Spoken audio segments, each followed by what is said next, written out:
Hello, everyone, and welcome to the FOB Equestria podcast, the official podcast of Forward Operating Base Equestria. This is podcast number 36, take 2, because, well, we ran into some technical issues last time, so apologies in advance if we seem a little concise in some of our discussions. I think we may just summarize some things as we're going to be rediscussing some topics that we have previously discussed. But anyway, moving forward, this time I have with me Scarlett. Say hello. I'm a Southern Belle. And we have Josh, a.k.a. Firebrand, a.k.a. Fiery Joker. Say hello, sir. The friggin' in-jokes. Oh, yeah. I had to process what you said for a second, because my brain did not understand the words that were coming out of your mouth for a moment. But, yeah, inside jokes. They're a thing. Anytime you have a group of people, they are a thing. So, I guess considering the recording time of this episode and kind of just the time it should be published about a day or two after recording, I just want to ask, how was everyone's Halloween? I know how yours was, Scarlett, and we'll get into that, but I'm kind of curious, Josh. Yours good? Mine consisted of sitting around handing out candy to kids and editing my Halloween videos.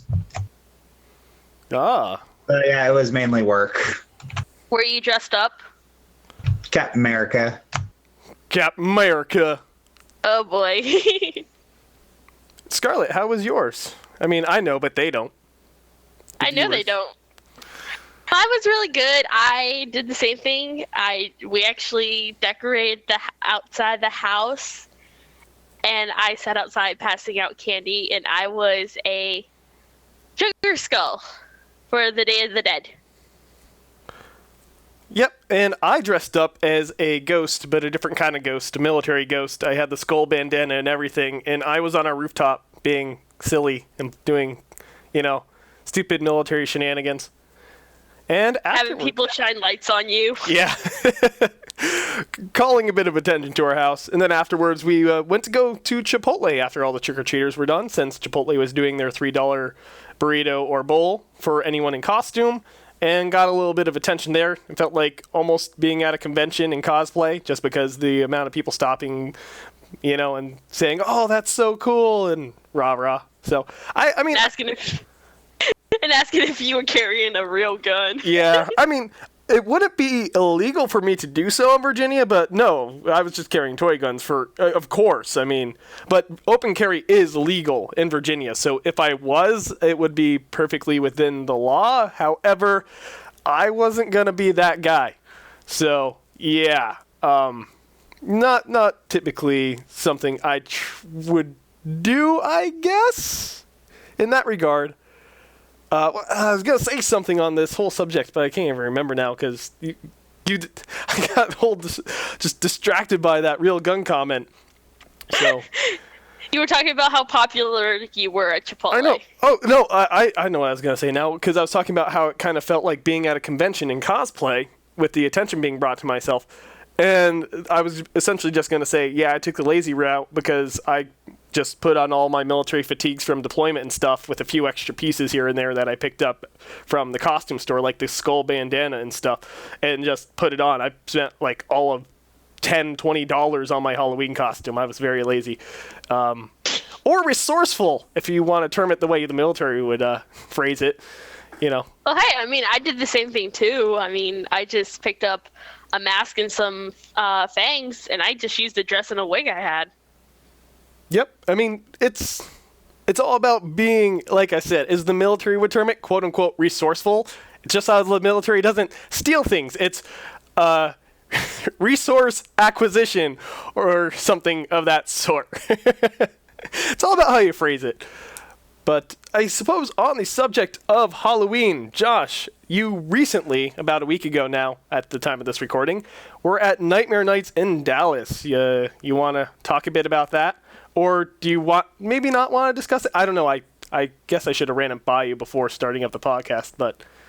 I don't think I want to talk about it right now. I got my frustrations out. I actually talked to the con head, and there was just the things that I'm complained about. He had no idea that was going on. So yeah, I just think I'm not going to talk about it. Okay. I can respect that. And just to satisfy viewer curiosity, I will say it like this. Nightmare Nights was less than enjoyable for Josh at times. There were a few problems that came up that, really hindered the convention here and there. But like Josh said, there was kind of just lack of communication and such. So it sounds like Nightmare Nights wasn't quite as good as in years past, but it looks like the difficulties and the problems that did arise are being brought to the con staff's attention and hopefully should be, reconciled for next year. So hopefully that does get taken care of, but we will see. Time will tell. Yep. So yeah, he did say he was going to take a lot of these suggestions that I posted in an email. So that's probably great. So yeah, at first I was planning on blacklisting them, but yeah, now I'm actually planning on not blacklisting them. This was your first Nightmare Nights, wasn't it? Huh? This was your first Nightmare Nights, wasn't it? Yeah. Yep, and I attended Nightmare Nights in 2013. We had... Hello? Oh. We hear you. Yeah, I hear you. Yeah. Okay, I was a little confused there for a second. And then we had Brony Joe and... Who else last year? Tweak. Okay, so it was Tweak. I want to make sure I was right in that. So Brony Joe and Tweak went in 2014. Apparently, all good times. And in 2013, I had Silvermane there. All good times. Very accommodating. We got our panel and press badges when I went, and my understanding is Tweak and Joe got their panel and press badges as well. Everything was very smoothly run for us, and both those conventions very enjoyable for us. And so it was a little sad to hear that this year it wasn't quite as good, but like Josh said, sounds like it should be resolved next year as long as the con staff takes measures to address the problems that arose this year. So yeah, this year just a fart. Yeah. Yeah. I know for a fact Brony Joe says that Nightmare Nights will always be his favorite convention because Tabitha St. Germain saying directly to him happy birthday last year. Yes. Aww. So because his birthday was the day after Nightmare Nights on Monday. Well, last Monday. This is... No, I'm talking about from the year before. Oh, yeah. Not this past year. But yeah. We were recording last Monday, the lost recording, since this is take 2 of this episode. Oh, yeah. And wasn't it his birthday? Didn't it fall around the same time this year? Yep, it was Joe's, and it was my friend Tia's birthday, and today actually happens to be another FOB member's birthday, Drinky Pie. Okay, so belated birthday wishes to those two, and happy birthday to Drinky Pie, for sure. Speaking about FOB members, I guess, moving forward, do you just want to put the update out there that Matt Robertson, also known as Aetherius on the staff, did resign. He kind of went his separate way.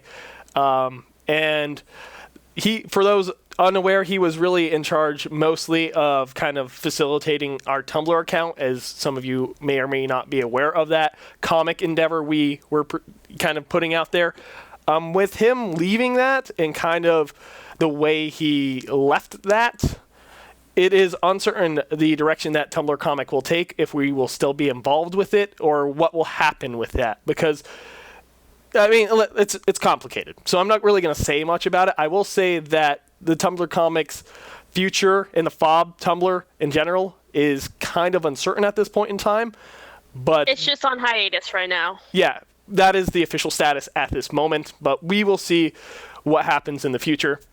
And I guess kind of in the spirit of updates and that sort of thing, I mean, the website's still a work in progress, still trying to figure out how we're going to make that come together, and we're still trying to sort out how we're going to fill some of the gaps in our staff. We have been getting some requests by individuals to help via our Facebook messages, I've noticed, and I will just say this much. When we have it figured out what spots we need filled, there will be a kind of a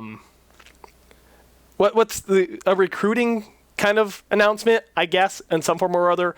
Probably recruiting. Right. There will most likely be a video on this channel. There will most likely be a post on Facebook, possibly a message out on Twitter. I don't know if we want to try and use Twitter for it, though. But at the very least, Facebook and this YouTube channel will have kind of a call for staff members, kind of if you're interested in helping. And there will be most likely a post in the description of the video and in the Facebook post, there will be a link to a list of positions, kind of what each position requires and entails, and so on and so forth. But when that happens, ideally before the end of November, and then we'll start recruiting staff within December timeframe. And by the start of the new year, I'm hoping we can kind of bolster our ranks and get back into the swing of things full force. But we shall see how it all unfolds and kind of moves forward. But any other things going on with the FOB that you guys are aware of that I'm not, that maybe you want to bring up? No.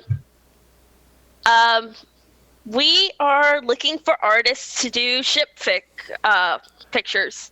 So if you want to Ship audition Saturdays, for that, yeah. So that's still doing. Okay, yeah. Yep, it's still going. We're looking for artists for the upcoming years, some new artists. So if you want to submit your art to be looked at and be chosen for that, send a message to the Facebook page. And we will review, and then we will give a listing of who will be chosen. And as per usual, all credit to the artist will be given with a link to whatever source they give, whether it be DeviantArt or some other outlet. And Yes. it's pretty much just a free way to get your art out there and viewed, for sure. And we would like to say a big thank you to Christina K for her artwork for the month of October. And this month's artist is Shelly. Some people might know her from the Tumblr comic. She worked on the Tumblr comic for a while. Yep, she was awesome, and she is awesome. I'm glad to see her come back, at least in a limited capacity, for however long she's around. Kind of glad that she's, back at least a little bit. She was very kind, very generous, very giving. And, I mean, I'm not just saying that because she gave me free art. I was very thankful for that, for sure. We know which one's your favorite from her. Do we? I think I do, because Okay. I edited the photo too. I did a little something fun with it. Okay. You'll have to tell me which one you think it is, like when we can be in the same room and looking at the same computer screen, because I'm kind of curious now. Okay. But anyway, Josh, was that a no from you earlier? You and Scarlett kind of spoke at the same time, so I'm not really sure. Yeah, that was a no. Okay. I just want to confirm before moving forward a little bit. So, one of the subjects submitted by a viewer, I believe this was via email, was they asked us if we could talk about the military more in our videos, such as what it's like on the first day, what our boot camp experiences were, kind of just advice in general, maybe how we got into the military, maybe deployment stories or how to prepare for a deployment, stuff like that. And they bring this up because they want to join the military in the next year and essentially just want to get more information about it, hear more about it, kind of get a good level of knowledge about themselves before jumping in. And they suggest that other viewers are kind of in a similar situation to them and want to hear more about what we have to say and share. And I'm all for this. The only trouble I see is, like, we don't know exactly what you guys want in regards to that, or like what kind of format you want it in. So if you have suggestions for that, I would put it out there that you send those to our email, fobequestria@gmail.com, put it in the description below. But, I mean, for sure, it's something I'm all for discussing, and I think Josh and Scarlett are with me on this, right? Sure. And Scarlett's silent, but I'm pretty sure. I said yes. Oh, you didn't come across. You didn't talk on my end, so. Oh. Anyway, I mean, for sure, it's kind of what I like to bring, honestly, the direction I feel like FOB Equestria should be taking, and that is using our unique experience as military members, which, I mean, military members make up 1% of the population, and of the American population, to specify. I mean, that's a general statistic that's thrown out there quite often, is we are the 1%, but in a very different category speaking. And so it seems like something that's kind of not utilized a lot when we try and do things like just general reviews and such, in terms of, I mean, I'm talking back when the site was up and we were just putting up reviews about putting up random artwork and random music reviews and stuff that was very similar to what Equestria Daily does. And I'm like, well, where are we really capitalizing on what we have to bring to the table that is unique to us?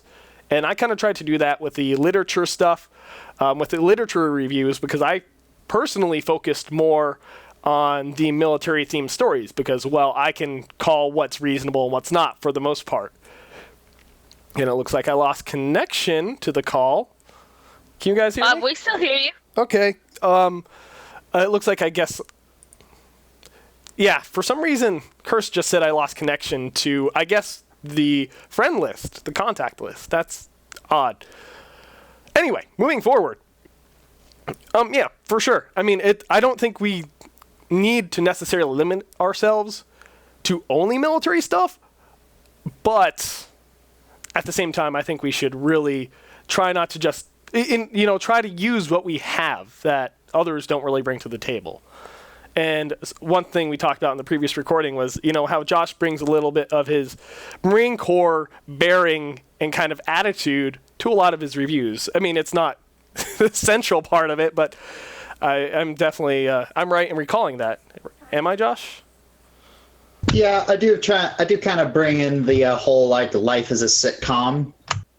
Yeah, so it's certainly capitalizing on that sort of unique experience that we have. And again, it's something I would like to see kind of focused on more. So what this submitter brings up is very valid, but in order to best deliver on that, I think we need to get kind of a pulse on what you guys want to see. So that can either be in the form of podcast topic suggestions, like if you want us to talk about a specific thing, definitely submit it via email or via comment on the most recent podcast video or via Facebook message, although I think personally that the email is the best route. It's my preferred method, but still, certainly... Well, master raced. I wouldn't frame it like that, honestly. I don't like the way that sounds. But any other thoughts on this topic of just doing more military themed, like not exclusively, but more kind of military oriented things with the FOB? Silence says we're good to move on, right? Yeah, let's do it. Yep. So, next subject. And again, I'm sorry if you feel like we're like rushing through these or glossing over these, but it's hard for us in a way since we already discussed them. So we're just naturally going to be a bit more concise about it. Subject in the League of Legends. We have a time limit. That too. It's not a hard time limit, but we do kind of. So subject in the League of Legends community on cosplay, which was that, is it racist to use makeup to change your skin tone to be more true to a character, such as a white person cosplaying as a black person and using makeup to make their skin look more black, like darker, or vice versa even. A black skinned person lightening up their skin tone to cosplay as, a white person. I mean, personally, I don't think it's racist. I think it's just cosplay. It's not done maliciously. It's done to be true to the character. So that is my take on it. What do you? I'm of a similar opinion as well. I mean, it's not trying to speak down to anyone. It's not trying to misrepresent someone. It's not trying to make a caricature of someone. It's just trying to be true to a fictional artistic character. It's not blackface. It's like blackface is racist, and like drawing like a yellow-skinned buck-toothed Japanese guy, that is racist. It's like just trying to make yourself look more like being a white guy trying to make yourself look more like Lucian from League of Legends. That isn't racist. Agreed, for sure. Scarlett? Yeah, I hate it when people say, like, especially with it happens more with white people. Honestly, they will say, like, a lot of people like orange is the new black. A lot of the characters on that show are black, and people will darken their skin to be the character. It's like that character, people. Get over it. They want to be that character. Yeah. And I think what this boils down to is people's oversensitivity to being offended, and the fact that people naturally just say, I don't like the way that looks. It makes me feel bad. Therefore, it must be bad, without actually analyzing the situation and filtering those emotions through kind of a logical process of like it just understanding a situation. Look at a situation. Yeah. I'm sorry, go ahead, Josh. You can have the floor on this one. Yeah, it's emotions can be a compass. It's like, yeah, but at the same time, your emotions can lie to you. It's like a lot of times just because you feel it doesn't mean it is true. Absolutely. And so you really have to understand what's going on in a situation, understand the spirit in which something is done and the context in which something is done, and really assess whether or not that is malicious, hateful, hurtful, or if it's just your emotions lying to you, like Josh said. Yeah, and some people will get offended, even though it doesn't offend them, they'll get offended for other people. That's true. Friggin' Speedy Gonzalez. Like, this weekend, I was reading up on Facebook, a bunch of people were saying this little girl was racist because she was dressed as a geisha and painted her face white. No. Oh my gosh, really? Yeah, because it's a white little girl and she made her face even more light. It's like, have you never looked at a picture of a geisha? Do you not know the history behind the geisha and why they're depicted as being so white? The thing is that a geisha is supposed to be like super, super white because it's like at the time geisha. It's a, if you were upper like noble class, you didn't spend, and as a result, your skin turned very white. And so having whiter skin meant that you were very. That meant, oh, this person's probably rich. That means they're probably very worth pursuing. Yeah, and also it was a beauty trend. Also, people wanted to be lighter. Well, and I think that comes back to the kind of notion that the people who had those lighter skin tones were rich, prestigious figures, and people wanted to emulate them. And that's why it became a fashion trend. I mean, that's me speculating, but I'm just kind of trying to apply logic into my... It's a logical assumption. And Josh, you kind of cut out there for a second. I'm assuming what you said is the reason their skin was light was because they were rich and they weren't really outside as much because they were more enclosed in their own spaces. Yeah. Okay. Yeah, that was it. Because that part of the conversation cut out for like 3 seconds. All right.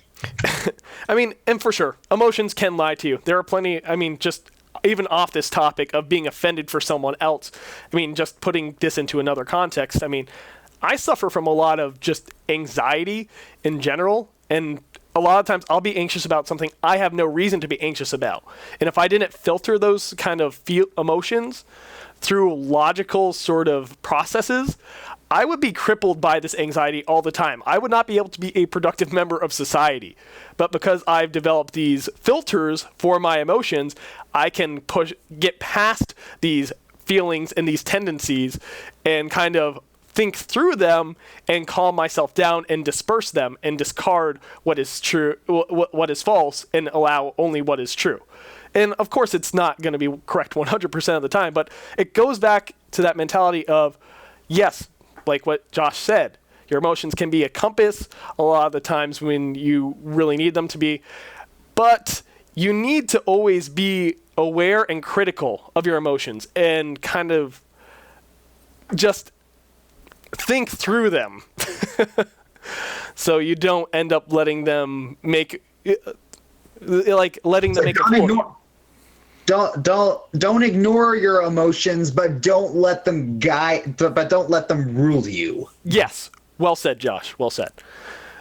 Because a lot of time on the other side of the scale or the other side of the fence or other, you know what I mean. I know what you mean. At the other side, one of the biggest issues that a lot of mental health problems is that people just don't talk about or deal with their emotions healthily. People don't talk about their emotions, and that in turn does lead to a lot of problems. Yeah, for sure. I mean, so don't ignore your emotions, but don't let them rule you. I know several people who let their emotions rule them. Yep, and for those of us who feel very strongly, and I know I'm in that category, and I'm pretty sure you're in that category as well, Josh. We understand the importance of our emotions to people like us and how they really do kind of affect our lives and how we live our lives. But we also, because of that, understand the need even more so than the people who are not like us to really have a handle on those emotions, not suppress them, but work through them and like really kind of make sure that they are well defined and well thought through. So, yeah. Any other thoughts on this subject of racism and being offended, and probably a lot of things that will generate just glorious and probably inflammatory conversations in the comments? Silence is golden. Okay. And duct tape is silver. But I suppose with that subject being dead, let's move on to the next topic of what do you think is left for My Little Pony, and does it seem like the show is coming to an end? With Rarity Shop and Canterlot, Princess Twilight being a thing, Rainbow Dash making it into the Wonderbolts, even if it is just the Wonderbolt Reserves, the Cutie Mark Crusaders getting their Cutie Marks, which I loved that episode, one of my favorites of the season, and so on. The submitter points out that Pinkie Pie and Applejack and Fluttershy don't really have any stated life goals, at least as well defined as like Rainbow Dash making the Wonderbolts, rah-rah. So there's only side stories left, and they ask if and when the show continues in seasons to come, do you think it will have an overarching storyline, or just going to be random slice of life episodes? So, Josh, do you want to lead this conversation? Well, here's the thing.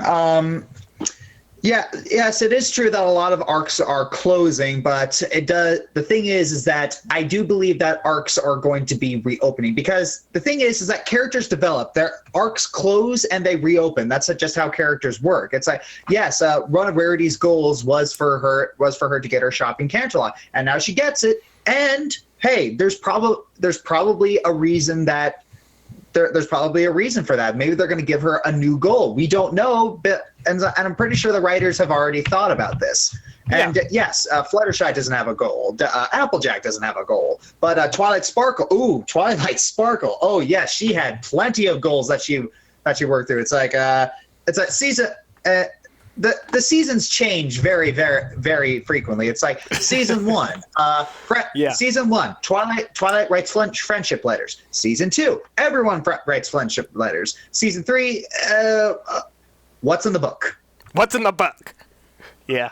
Yes, what's in the book? And let's see, season 4, Twilight's now a princess. Ooh, princess of what? And what's in the box? Yeah, Twilight's now a princess, and what's in the box? And season 5, there's a castle that shows a whole bunch of areas across the world. Magic map. And I haven't seen the season 5 finale animatic, and I don't know much about it, but all I do know is that if my suspicions are correct, things are going to be thrown way out of whack. And I do have full faith that that the writers know what they are doing. These are competent writers. They know these characters. They know what they are doing. Prepare for the feels. I trust them. I trust them. They know these characters. They know these characters, and they know why we love them. Very true. And you know what? It's like you pointed out. They grow and they progress and they mature. And that's what good characters do, because that's what real people do. And the fact that the show emulates that, I think, is just kind of demonstrative of the quality of the show's writing. And yeah, it has its little moments here and there where some of us in the fandom are like, that wasn't quite as good of an episode, or that wasn't quite as good of a scene. But I mean, nothing's perfect. And overall, I think the quality of the show has been pretty good all throughout. I mean, I haven't had a season yet I've really disliked, honestly. And I think that it's going to continue, and I think it's going to, especially just because the market's just, the fan base and kind of the way that the show has just garnered more and more attention. I mean, it's making the money when we're talking about it from a business perspective. So I don't think they're going to kill it yet, to be quite honest. And I think it will continue, and I think it will pretty much continue with the way it's done things and what it does well, which is a combination of slice of life episodes under an overarching story. And so I'm going to bring up another example, which is kind of like certain anime. And Naruto is just notorious for this, which it has like these. And everybody out there is going to be cringing because you said Naruto. Here's my beef with Naruto anime. It. They are going to be cringing. First oh my god, Josh! I cannot stand dubs for the series just because they make Naruto sound like an idiot. I mean, besides him kind of being a goofball and an idiot in general. I don't know. He kind of sounded like an idiot in the original Japanese, too. He does, but I feel like less so. Anyway. He's an idiot in the manga! That's what I said. His voice does not help in this case. But regardless, and there's going to be some Naruto fans who are just ready to fight me right now. And here's the thing. I am a fan, but I recognize the show's faults. And one of the biggest faults in the show, both in the original Naruto and Naruto Shippuden, where he's all grown up, or rather, he's more in his teenage years, I guess, whatever, however you frame it, is the show will be like on an arc. Hard on an arc. It will be like progressing the arc, and then randomly, apparently, tons of filler. Like tons of slice of life that like interrupts the arc. And it is so frustrating because it breaks the flow. It doesn't feel natural. And don't get me wrong, some of those filler do really good world building and give a lot of personality to some of the characters. It can really make you invest in some of the characters, but you do so begrudgingly because of the way it interrupts the arc and you were really getting into it. Here's what MLP does. It introduces an arc, but it recognizes the fact that, well, if someone has something big show up in their life, they aren't just like doing that 24/7 every single day, every single moment. They live their lives while that thing is happening around their lives. And I think MLP is a good mixture of kind of doing slice of life kind of filler under an overarching arc. It feels very natural the way they do it to me. Whereas Naruto seems very interrupts and feels very broken and breaks the flow. And so I think MLP has a good system going, and I think it's going to continue that system of a mix of slice of life with overarching storylines. So yeah, and another example you can use is Bleach. I honestly stopped watching Bleach because there was just so much filler within an arc. I stopped watching both of those shows because I thought there were just too many characters to keep track of. Fair point. They are very rich and numerous in their character count. Sometimes you start to question. And they spend so much time on all. There are so many characters, and the show expects me to care about all of them. I'm like, no, I am not caring about that many characters. Goodbye. Yeah, you start to question sometimes during the episodes, like, who's the main character of the show again? I wonder. It can be pretty bad, for sure, but I am convinced MLP will continue, at least for another season or two. I mean, I don't know how long this ride's going to last, but I think... Oh, yeah, those were already confirmed. There were 2-3 more seasons. Yeah, something like that. And I think it's going to continue with more of the same because they do it well and it's what they know. I think they're going to keep going until, possibly the MLP one that's going to be actual pony movie. And then I think it's just going to stop after that. I don't know. South Park can go as long as it did. Why not MLP? That's true. South Park is different. I mean, they actually do stuff related to modern times. Oh my goodness, some of the recent South Park episodes. I haven't watched them, but I follow enough social media to kind of have a gist. But I'm kind of glad NLP doesn't do that, to be honest. I am very glad NLP is what it is. Because I don't want that kind of South Park thing in this kind of show. I'm just going to leave it at that. And I still have to find this past episode. I really want to watch it. Are you talking about South Park, or are you talking about MLP here? I'm talking about South Park. Okay. Yeah, some of the recent episodes. Anyway, we aren't going to linger on that because I mean, granted, we talk about random things and tangents all the time, but I'd rather not linger on that. I didn't get to say my piece on it. No, I'm talking about the South Park thing. Or is that what the South Park thing? It was wait. No, you can say your piece on the show continuing, but let's just stay on that. Anyway, yes, Scarlett, say your piece. Okay, my piece is I want them to do like how Power Rangers did. They'd have a story arc go on for a couple episodes, like 2 to 3, and then they'd have slice of life. Then they'll have a story arc and then slice of life. I want something like that. The Power Rangers had that? Yes, Power Rangers had that. No. That's not the Power Rangers I remember. The Power Rangers I remember started off with just these kids in school doing something stupid with a broken skull, and then all of a sudden a monster shows up and he's small. They beat him off, but they're not in the Power Ranger.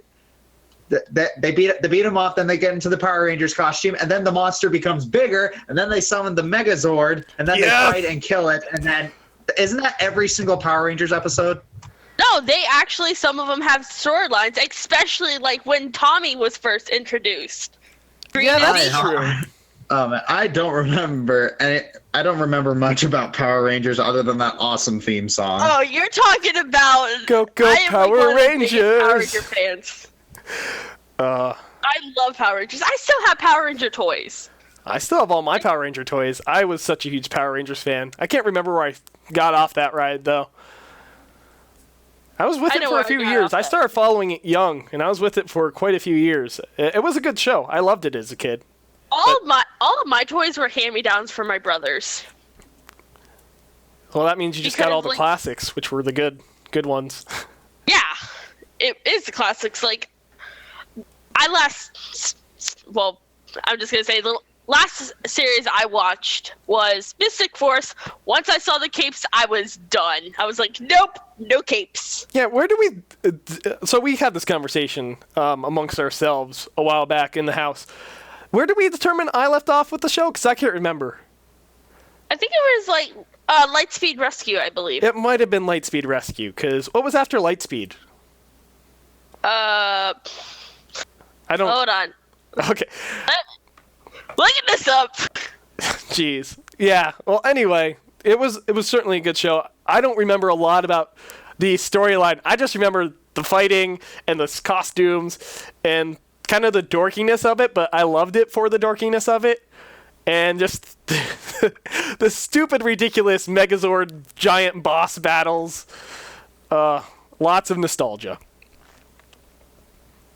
But I certainly don't remember. I'm with you, Josh. I don't remember a lot of overarching story. And if Scarlett hadn't mentioned, like, the Green Ranger, Tommy getting into that whole deal, like, yeah, they did have some overarching, story arcs here and there like that. Now that she brought that specific example up, but I think I like the way MLP does it. Honestly, a bit better. But I could see that kind of thing working for sure. And Scarlett, any luck on that? Oh, the list? Yeah. Did you watch Wild Force? No, I did not. Okay, then what about Time Force? No, I don't believe so, no. Then it was Lightspeed Rescue that you Okay, that's where I left off. Got it. I mean, it is what it is. I don't see me getting off the MLP ride. I mean, I got off the Power Ranger ride and onto the MLP ride. I was not a girly girl as a child. There's nothing wrong with that. I mean, the fact of the matter is, people should be able to like what they like. And I think with our generation especially, you start seeing gender stereotypes being broken down gradually. I mean, they're still there without a doubt. But I'm kind of encouraged that more and more people are just liking what they like and they're comfortable with it. They don't feel this need to conform and, be like everyone else as much. It seemed like it was a lot more pronounced when I was a kid, but that also just might be, I don't know, the people I surround myself with in this community that I tend to be a part of. Yeah. I don't know. Anyway, on the subject of MLP, if no one has anything else to say, and if you do, feel free to interrupt me. But which of the main 6 do you think you are most similar to, personality-wise, likes, dislikes, and so on, and why? This was a topic suggestion via email as well. So, Scarlett, you want to start this one off? Sure. I I'm honestly a mixture, but I mostly see myself wanting to be Applejack. You know, like, she's very family oriented. I'm a little family oriented. And, you know, I don't know. Because, like, people will say I'm more like Fluttershy and Pinkie Pie and Rainbow Dash. I don't really see the Rainbow Dash as much. I do see it a little now and again, I guess. But I definitely see a lot more Pinkie Pie, I feel like, around you. Especially just the way you cook and such. Kind of that sort of regard. And the cake you made for the whole birthday celebration. And just in your general kind of wackiness and like kind of laughter and attitude and upbeat sort of behavior. So to me, you've always struck me more as, yeah, a mixture, but more pronounced as Pinkie Pie than anyone else. See, like, you're saying I'm more like Pinkie Pie. Michelle says I'm more of Fluttershy.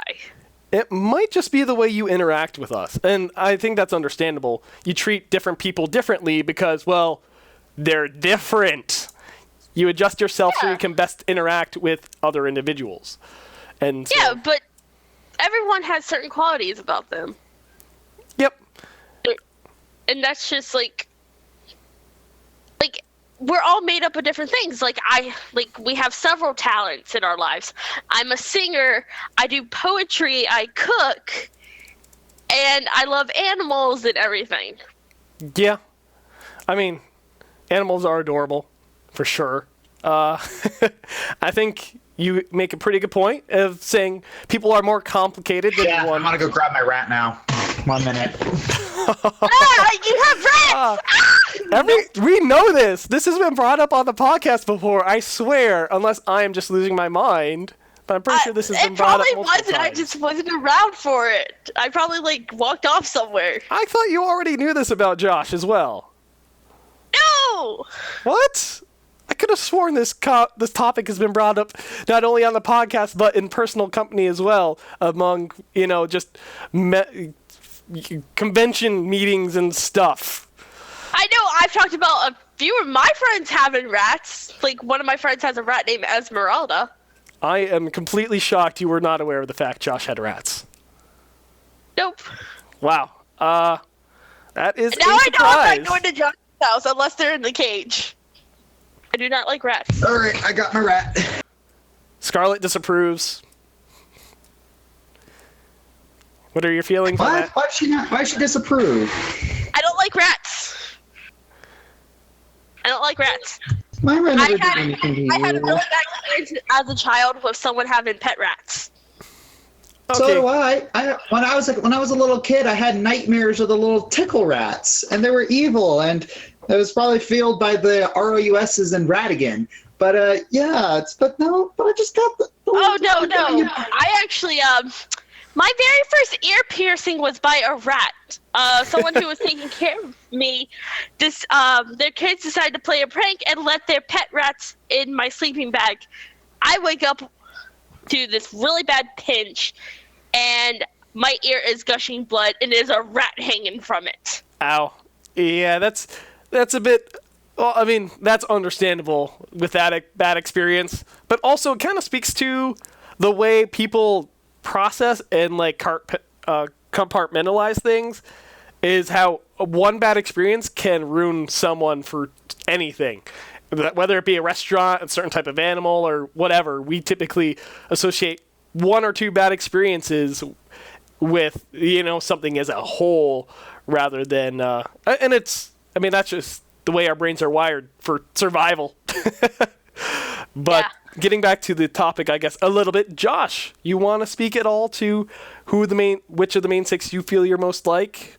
I would have to say that I'm like a combination between Rarity and Applejack. Yes. I mean, on one hand, I do have Applejack's kind of traditional values. I got Applejack's family values. I got Applejack's a little twang. I'm not entirely sure what my accent is right now. Yeah. That conversation about accents. Yeah, there's a little bit of a conversation about that before I jumped in on this call and we started the whole podcast recording. So I'm not too familiar with what was going on there, but I can gather for sure. And honestly, if I had to guess... So here's the thing. Again, going into the complex part of it, it's kind of the same reason why I can't pick a favorite of the main six, because I love them all for who they are, and I see a little bit of myself in each of them. I mean, when I'm doing my DJ stuff and I'm on the dance floor and I'm just being crazy at conventions and being all silly and wacky in general, that's when I'm a little bit more like Pinkie Pie. When I'm being kind and considerate and caring for some of my friends who might be going through a bad time and, you know, really gentle with people and animals, I'm a bit more like Fluttershy. And, I mean, just so on and so forth. And my ambition and kind of competitiveness, I'm a bit more like Rainbow Dash. But honestly, if I had to pick one to identify most as, probably Twilight. Just because the way I used to be, I was really... ignore the clanging in the background. I was fumbling with something and then I dropped it like an idiot. Anyway, she was wicking me. My rat is wicking me. It's so cute. Aw, Josh and his rats. You're making me cringe. Anyway, but so I'm going to get the scales now. I need my cat. I've always the Rotten Scales is a little kitten. I don't know what breed. I don't know cat breeds. But he's pretty sweet most of the time until he starts getting playful and starts biting. He is really good, though, because he doesn't claw you. He really just paws at you because he's gotten a bit more gentle. But going back to the conversation, so Twilight Sparkle, I'm definitely a bit more academic, and I didn't really pursue friendships as much, and I was kind of a bit awkward when making new friends. I wasn't very comfortable meeting new people. I was preferred to kind of be a bit more secluded, but then kind of... I came more and more out of my shell due to different influences in my life, and My Little Pony was one of those influences for sure. And I just became more social, more friendly, kind of seeing the value in friendship and reaching out to people and making connections with people and getting to know others. And so I think in that regard, I am most like Twilight, but I certainly have a lot of different characteristics from a lot of the different characters. And that's just because people are complex. I mean, as we've all three pointed out. So it sounds and like I'm Scarlet. back. Yep, I was going to say, sounds like you just got back and you have the kitty. Better you than me. I had the kitten. Huh? I said, better you than me. Because if he was in my room, he'd be knocking stuff over and being rotten, as usual. Well, he's rotten in my room. He tries to eat my orchids. I am aware. That is why I call him rotten. That's easy. The way to my rat's heart is through her stomach. And a little stroking under her chin. She loves that. Now I'm curious, what is your rat's name? Pepper. That's pretty adorable. I have a friend whose rat's name is Esmeralda. Esmeralda. But yeah, I think keeping just like stroke her cheek a little, and she just turns into putty in your hands. I don't know. I don't know how I feel about rats as pets, but that's I have no experience. So I mean, I have no basis to form any sort of emotions on it. Smelly. Probably not if they're a pet and you clean them and make sure they're well kept. Right? Am I right on that, Josh? Yeah. There you go. They're also like 3 times cheaper than a cat or a dog. And here's the thing: cats can be smelly too. There's plenty of times when Scales is being a little bit smelly, and the puppy for sure can be more than a little bit smelly here and there because she's always outside messing around. So Scales is only smelly when he farts. And when he's... Oh, yeah. And there's also the thing that rats are also kind of like dogs in the way that they're very easy to give medicine to. It's like, you know how it's very easy to give a dog a bath or give them medicine? Rats are kind of the same way. I don't, because ours is like fights us whenever we have to give her medication, and she fights some when we give her a bath. Yeah, well, with a dog, it's kind of easy to give a bath, and dog, it's kind of easy to give a pill because when you're with a dog, you just wrap the pill in bacon and throw it in the air. That's pretty true. That one's pretty true. With the rat, it's kind of the same thing. You kind of hide the medicine in like globules of food. And the great thing about rats is that they're omnivorous. They will eat anything. So if you ever just want to give them something like you can give them like a piece of chicken, you can give them like a little bit of cereal, you can give them vegetables. They'll eat anything, and it's just so wonderful just to watch them eat. It's one of the reasons why Ratatouille is one of my favorite Pixar movies, because oh my gosh, it is so cute. Yeah, rats definitely sound like they're a lot easier to care for. I mean, cats and dogs, they are carnivorous by nature, and they need those proteins from meats, whether that be red, white, or fish. They need that to be as healthy as they can be. And that makes their food a bit more expensive, for sure. But I guess getting back to the topic, do we want to discuss this main six thing anymore, or do we want to kind of move on to talking about the Cutie Mark Crusaders a little bit? Cutie Mark Crusaders. All right. Cutie Marks. So last week we discussed. Last week. Wow. Last podcast, I guess, is what the actual more accurate term is here, because boy, has it been a while. We discussed Crusaders of the Lost Mark. Am I right in that recollection? I think I am. Whatever. In a previous podcast, let's just term it that way, and I am right in that statement. They earned their cutie marks. I mean, if you don't know that by this time, you're several weeks behind, and I don't think we needed a spoiler alert on that one. I think that's just kind of... I think enough time has passed where I'm not the one at fault here. But someone on the internet will disagree with me, and that's the internet. So, moving I'm just thinking, like that Scaremaster a couple days ago, how that was released early. Man, Hasbro dodged a bullet there. I mean, if you saw the Cutie Mark Crusaders cutie marks there, that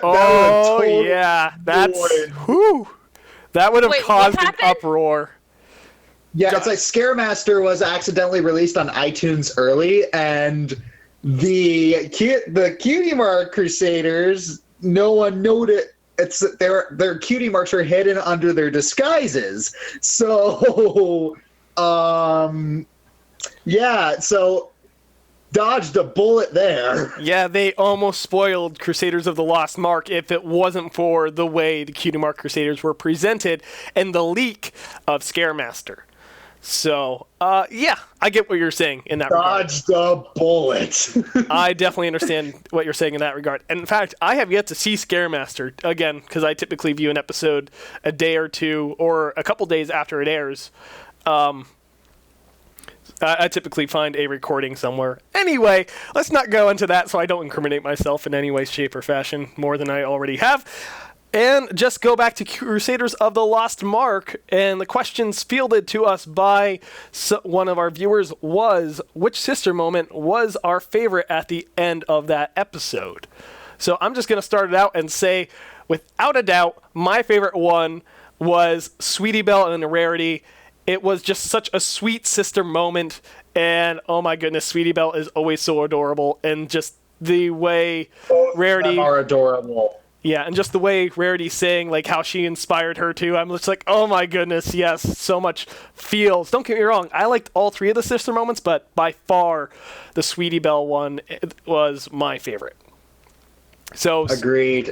And I love how some people are saying that the Applejack and Apple Bloom is like, our parents would be so proud, and it's like, oh my gosh, Applejack's parents are dead. I'm like, that's technically they could just be in jail.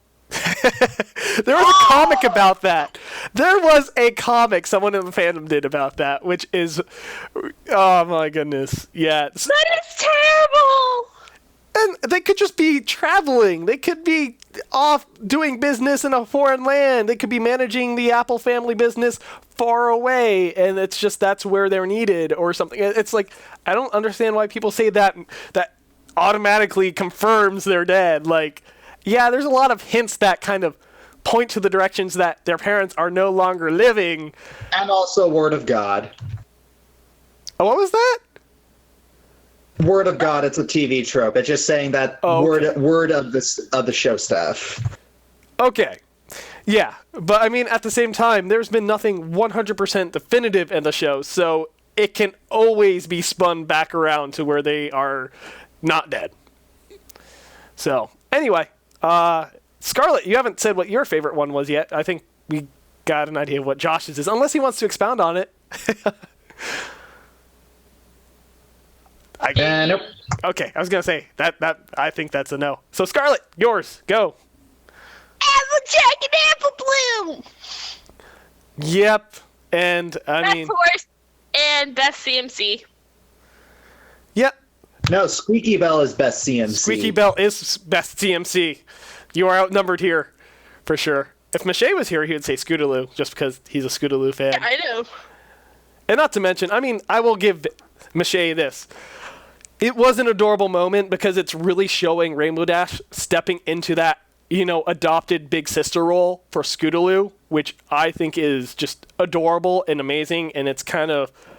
It sends a good message that, just because you aren't related to someone, you can still be like family to someone.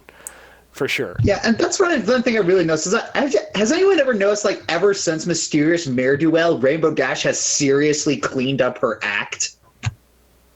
Yeah, she's made a lot of character progression, for sure. And I love that about the show and what the show staff is doing in that regard. So it's right when we saw Rainbow Dash at her worst is where she started the progression to becoming like, wow, she's actually kind of a classy lady. Except for Rarity Investigates, where she's stuffing her face in, totally being a little bit unprofessional at an official Wonderbolts gathering. a little bit. The broccoli. A little bit. But you have to admit, she still shined in that episode. No, let her have this. Let her have this. It just, I love that moment from her. It's like, no, let her have this. I do have one thing to say about the Cutie Mark Crusaders of the Lost Mark. I feel really... I take back like 75% of what I say about Diamond Tiara. Yeah, it was a good episode. I mean, we had this discussion back when we talked about this episode on the podcast. I don't know. I still think that Diamond Tiara's redemption was way too fast. It was a very fast episode. I mean, they essentially montaged the whole thing. They covered a lot of ground by doing a lot of music. It was one of the most musically intensive episodes, just so they could cover so much ground. But I am glad that they did kind of flesh out Diamond Tiara a bit and like showed more of her character and kind of made her more of a real character and kind of gave her the chance to redeem herself. And just kind of sending that message that, sometimes, like, a lot of people have reasons for acting the way they do. And sometimes if you understand the reasons why someone acts a certain way, you can help them to change for the better. I'm not saying you should go around trying to change people. I'm just saying showing understanding and compassion to someone like the Cutie Mark Crusaders did can sometimes go a long way. But, I mean... That's certainly I'm getting a little too philosophical here. Let's just keep going forward. Unless anyone else. He would choose Scootaloo and Rainbow Dash. Oh yeah, I know Mache would choose that. I mean, because we are the CMC in the house. I guess. I don't really see myself as Squeaky Bell. I mean, she's my favorite, but I don't see myself as her. I kind of see her as the makings of like a future supervillain. Squeaky Bell? Really? Honestly, you know how manipulative she is and how much of a tactician she is? She kind of is. Have you seen how much Rarity is? I mean, come on. Exactly. And Sweetie Belle learns it that young. She has the makings of a future supervillain. I remember how sneaky she was in For Whom the Sweetie Belle Toils. Yeah, she was very sneaky with that. You're right. She can either be an amazing force for good or an incredible force of evil. I'm not sure which. Time will tell. She's gonna wind up being a sexual tease just like her sister was. Oh my in Rarity goodness. Investigates. Rarity was 100% a sexual tease in that episode. You're right. But it was done subtly enough to where, like, I'm pretty sure most of the kids didn't pick up on it. At least, I hope I'm right in that. Jeez. no. Can we not go down that road? I can't handle that. I can't. You're breaking me, Scarlett. You're just, I can't. Anyway, any other topics we want to cover before we just try and briefly cover the CQC, the conceivably questionable comments section of the podcast? Because we are pretty much up on the hour mark, and I just want to wrap it up with that. Now we should probably wrap this up. Okay, let's just go over the comments, just to give them their fame and their moments of fame, I guess, so we can focus on the ones for next podcast. So, the first one, why doesn't Josh have his own channel anyway? This was a real comment. Seriously, people! And someone else made a comment. Someone else on this same comment section. My head into the wall. And so someone else on the same comment section made the comment, "Oh, I wasn't aware this wasn't just Josh's channel. I just thought it was only his." And so it's funny, the dichotomy sometimes that appears in the comment section. I will say this for that one. It was corrected by another individual who pointed out the fact that you did have your own channel, Josh, and it was done in a surprisingly polite way.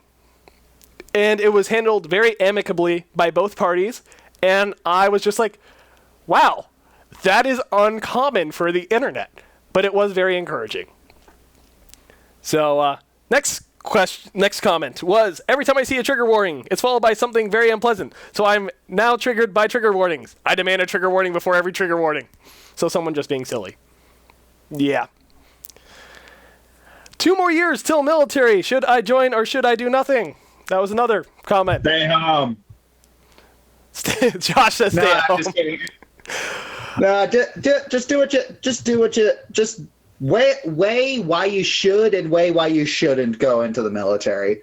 Yes. I'd say do it for the free. I'd say do it for the free college. Yes, weigh the costs and benefits. Figure out why you're doing it and assess for yourself if it's good enough reason to do so. Only you can make that decision. If you're doing it for someone else, you're doing it for the wrong reasons. Let's leave it at that. It is your choice, and if you're doing it for another individual, whether that be a family member or a friend, it is probably the wrong choice, and you need to be doing it for yourself, for whatever reason you're doing it for yourself. And the final comment that kind of caught my attention was, here's an idea for the appearance of Applejack's parents. Rip off the original plot of Back to the Future. So, not sure how I feel about that. What do you think there, Josh? Or I don't know. I don't know the original plot of Back to the Future. I'm going to have to look that up. Scarlett? I don't know how I feel about this. Yeah, I'm kind of on the fence about it too. I mean, it does make me want to go rewatch Back to the Future. It's been years since I've seen that. But besides that, I don't know if I have, I don't know how I feel about that either. So, yeah. Any final, now that we've covered the comments that caught my attention, and yes, just for the record, I love messing with people in acronyms. CQC was very intentionally confusing. Just because I am an agent of chaos at times. But any other topics we want to discuss before wrapping this up and moving on with our lives until our next recording? I just want to know, the poke fun. How many of y'all would think Josh would be an amazing Cousin Apple Orchard for a cosplay? Oh my goodness. Absolutely not. Josh is unwilling. But we'll have to see what your fans say, Josh. Absolutely not. But Josh, I will help you out with this if a lot of people want you to do it. I will help you out. Josh, I'm sorry, what part of my answer is confusing to you? The not part or the absolutely part? But Josh, what if it's what your fans want? Are you going to let them down? Are you going to disappoint your fans? I'm sorry. I shouldn't be messing with you this much. I blame aircraft maintenance. I blame the Air Force. I'm sorry. I will not antagonize you on this, Josh. I will leave it be. All that sitting on your butt all day doing nothing must be going to your head. Oh, shots fired. I'll give you that, except for the fact you are wrong with my profession. Aircraft maintainers don't sit on their butt all day. They're hard at work on their feet, getting their hands dirty, fixing airplanes. Rah, rah.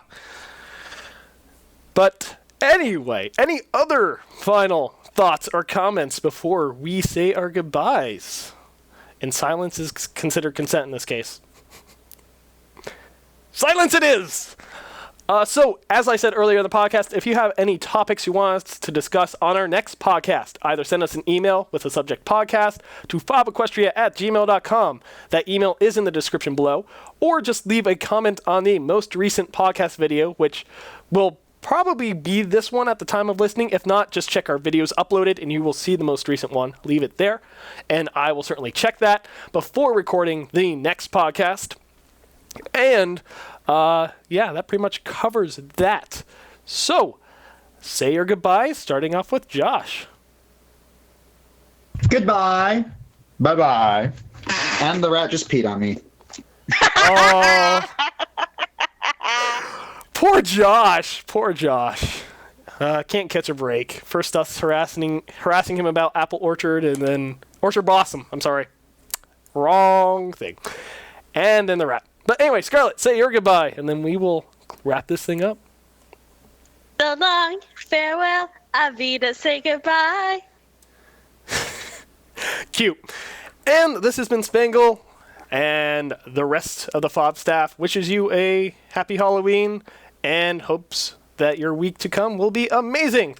Thanks again for watching, and until next time, this has been the FOB Equestria podcast, signing off, Semper Philly!